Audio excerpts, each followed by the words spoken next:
mean just like taking over your shit? No.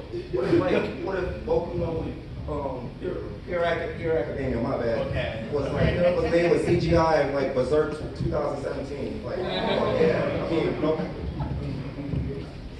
That's it? You like that? All right, I'm gonna give you your time.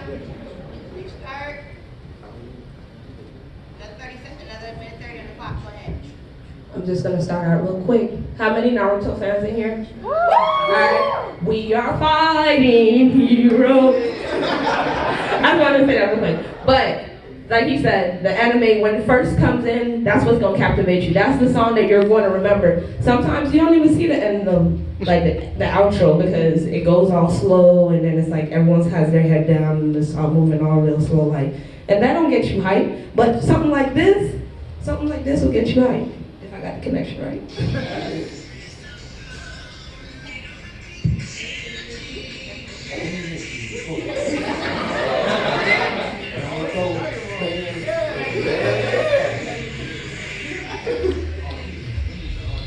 And that's one of the more famous ones. But even if you go to like a whack anime, you will stick around at least until the end of the intro. And then you'll be like, hey, I wasted like 2 minutes of in there. And then before you know it, you're like, why'd I do this? And you're like, oh, that's because that intro was fire. But someone else wrote the rest of the anime. I'm not going to call out anybody an anime, you know.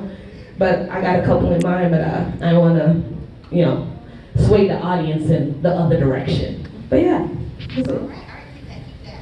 All right, y'all ready? Yes. All right, putting a minute on the clock, a minute and a half in the minute.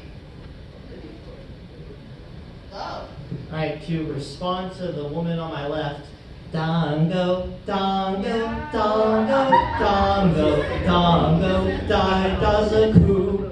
Okay, and to respond to the gentleman across from me, yeah, I do think that an intro can help you, you know, form some kind of opinion going into a show, but that might just be on like your first viewing of the intro or something. Like what about when you're 24 episodes deep into the anime, are you still looking to the intro to help you decide whether or not you're going to like it or not?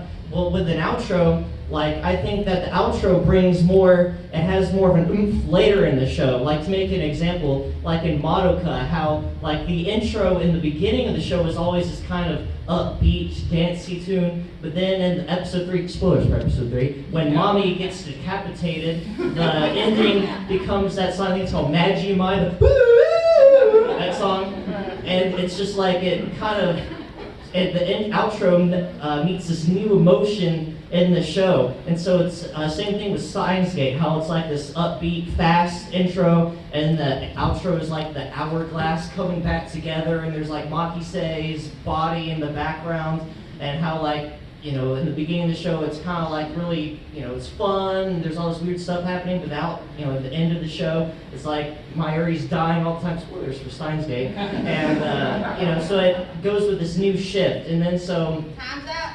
Yeah. Your partner. Hello, partner. You got a minute 30. Let's go. True, and he is right. But also, you can. Most people really say that the endings, I guess, have much more impact than just the openings. We all know our Pokemon. We all know our Sailor Moon.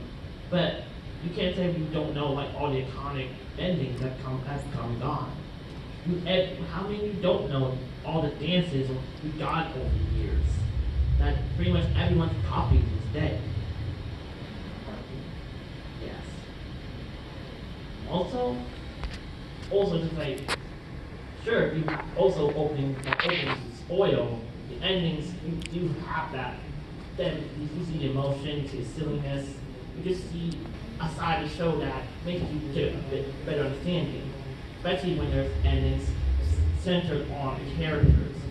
You get a better idea of who they are, where they come from, and where they're going as our or story plot point is going to be. Thank you. All right.